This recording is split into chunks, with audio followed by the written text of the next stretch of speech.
দিয়ে আবার নামাবো, নামিয়ে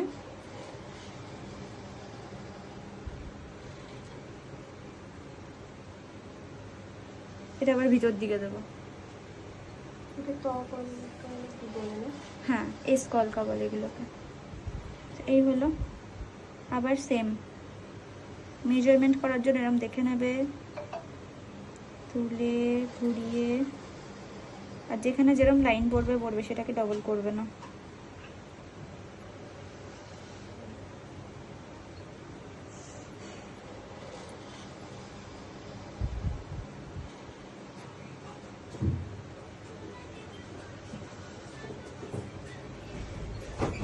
এদিকে এদিকে দেখো।